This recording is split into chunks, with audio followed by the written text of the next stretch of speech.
ኮዶ ተሰነጣጥቋል እኮ ስማ ደግሞ ጃፒ ሳልነግር ከእንትን ጉሮሮዋ እስከ ዮኒ ማኛ ራሱ ግን ተናግሮሻል እኮ እሱንም ራሱ እንዴት እንዳለፍሽው። ሰላም ጤና ይስጥልኝ እንዴት ተከበራችሁ ቤተሰቦች እንዴት ናችሁ? እኔ ያለው እግዚአብሔር ይመስገን። ዛሬ ደግሞ በቤታዮ እና ጃፒ እንግዲህ ላይቭ ላይ ሆነው ስለ ጂጂ እና ስለ ዮኒ ማኛ እየቀመቀሙ ይገኛሉ ማለት ነው። ምክንያቱም ጂጂ ሰርጀሪ ተሰርታለች። አዎ ተሰርታለች። ዮኒ ማኛ ጸጉሩን አስተክሏል። አዎ ግን እኮ ቤታዩ አንቺም እኮ $400 ነው ስንት ዶላር ነው ከፍለሽ የተሰራሽው? አንገቷን የምታሳየው እዚህ ጋር እንግዲህ ከአንገቷ እስከ ብላ ያው እኔ ሪከርዱን ቆረጥኩት ሼም ይዞኝ ማለት ነው። እሷ ግን አላፈረችም። ያው የሰማችኋት ሰምታችኋል ማለት ነው። ጂጂ ምን ምኗን እንዳሰራች ማለት ነውና አንዳንድ ጊዜ አንቺ ንጹህ ስትሆኚ ነው ስለነሱ ማውራት ያለብሽ የሀቢብቲ ማለት ነው። ሲቀጥል ደግሞ አንቺስ እሺ ሴት ነሽ። እኛ ሴቶች መቼም ወሬ ያው አንዴ ሴቶች ያማሉ ምናምን ተብሎ አልቆልናል። ግን ጃፒ ማለት ነው ሼም ነው። ኧረ ምን ይላታል መግቢያው ላይ ያያችሁ አይደለ? ጂጂ ብቻ አይደለችም እኮ ዮኒ ማኛም ረቅጦሻል እርገጭዋል አለ። ምን ብትል ጥሩ ነው? እሱማ ተው ጸጉር ውስጥ ሲሰራ ጸጉር ተረስቷል ጭንቅላቱ ላይ። ጂጂ ደግሞ ስትሰራ ጂጂ ሆዷ ውስጥ መቀስ ተረስቷል አለች። አንቺ ስትሰሪ ምንሽ ውስጥ ነው ቤታዩ? ምን ተረስቶ ነው አንቺ እንደዚህ ምን ለፈልፊው? ምላስሽ ላይ ነው ምላስሽ ላይ ነው። እኛ እንኳን ብናወራ ስለናንተ ማለት ነው ያው ምንም አይደለም። ምክንያቱም አላስነካንማ ከላይ በተሰጠን ነው ያለ ነው። ከአንገቷ እስከ እንትኗ ምናምን ነገር ትላለች። እናንተ በስማም አታፍርም እኮ። የእሷ አይደለም የገረመኝ የጃፒ ነው እንጂ ጃፒ ሻብሽር ምንም አይደለም። እንዲህ ሴቶች ጋር ሄድ ማለት ጥሩ ነው ለነገሩ፣ አይጎዳም ይጠቅማል እንጂ ይመስለኛል። አንድ ቀን ግን ያው ሄለን ጋር ስለምትሄድ ሄለን አንድ ቀን ትዘረግፋለች። ለማንኛውም ቤተሰብ ማለት ነውና ቤታዮ ምን አለች መሰላችሁ? ጂጂ አሁን አርጅታለች፣ እንደ ድሮ አይደለችም። በፊት ቢሆን ጂጂ መጣች ሲባል ሁሉም ይፈራሉ። እኔ ራሱ ጂጂን ፌስቡክ ላይ ነበር ማቃትና በጣም በፖለቲካዋ ሰዓት ማለት ነው። አሁን ግን ትታለች። ሰውን መፍራት ተወ አለ አይደለ? ሰዎች ዛሬ ነገ ተነገ ወዲያ ምናምን ስናይ እንትን እንላለን። ሰዎችን እንደ ድሮ አመለካከታችን አይደለም የምናየው ማለት ነው። አሁን ግን ማንም ሰው አይፈራትም ጂጂ። ለምን እንደሆነ አላውቅም፣ ግን ጂጂ አሁን ተቀይራለች ይመስለኛል። እንደ ድሮ አትሳደብም፣ እንደ ድሮም አይደለም። ምክንያቱም የሰው ልጅ እኮ ይቀየራል።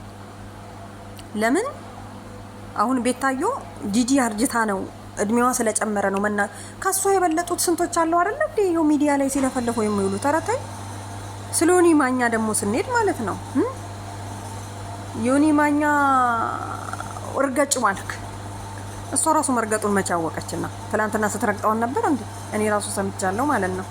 እና ቤተሰብ ምን ልላችሁ ነው? ያው ጂጂ ጀግና ነበረች ለማለት ያክል ነው። ዛሬ ላይ አያድርገውና ቤታዮ ማለት ነው አንቺም ተቀደሻል፣ እሷም ተቀዳለች፣ እሱም ተቀዷል።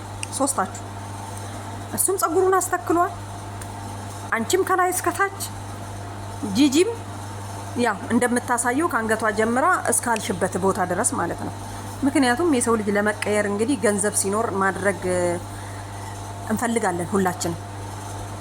ምክንያቱም ያው ሚዲያ ስለሆነ ሚዲያ ላይ የምናየው ነገር ስለሚያጓጓን ነው እንጂ የሆነ ፈጣሪ የፈጠረልን ነገር ለኛ ሳይበቃን ወይም ደግሞ አነሰም ብለን አይደለም። ለምሳሌ አንቺ ጸጉር ዊግ አርገሻል፣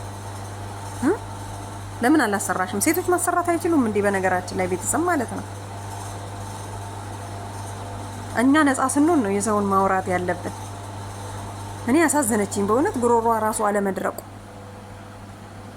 ይላል እንጂ እኔ ደግሞ እኮ ጃፒ እሷ ከዚህ ከአንገቷ ጀምራ እስከታች ምናምን እያለች ስም እየጠራች ስትናገር አንተ እንዳነለ እንዴ ሼም ነው አያሳፍርም እንዴ? ቢያንስ የሴትን ነገር ስትሰማ በእውነት እኔ እንጃ። እኔ ግን አፈርኩኝ። ለማንኛውም ዮኒ ይመችክ። እኔ ዮኒ ያው አንዳንዴ ይመቸኛል አንዳንዴ ነው እንጂ ማለት ነው።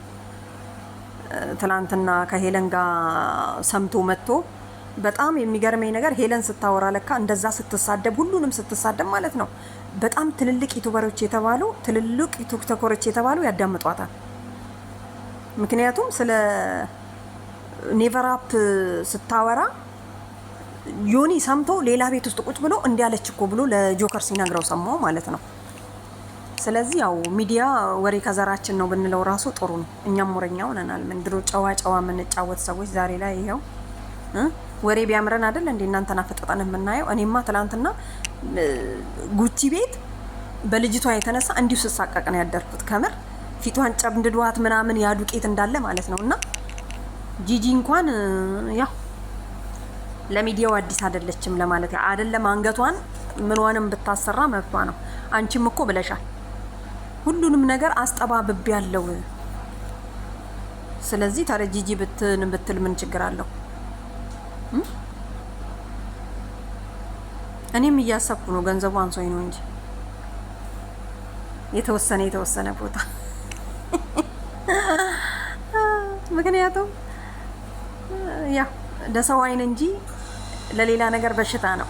ስለዚህ እኛ ለጫወታው ድምቀት ብለን ነው እንጂ አንነካውም። እንደተቀመጠ ነው የሚቀመጠው። ይወዱታል እንንተና እና ቤታዩ። ለማንኛውም በርችልን፣ ፈታ በይ።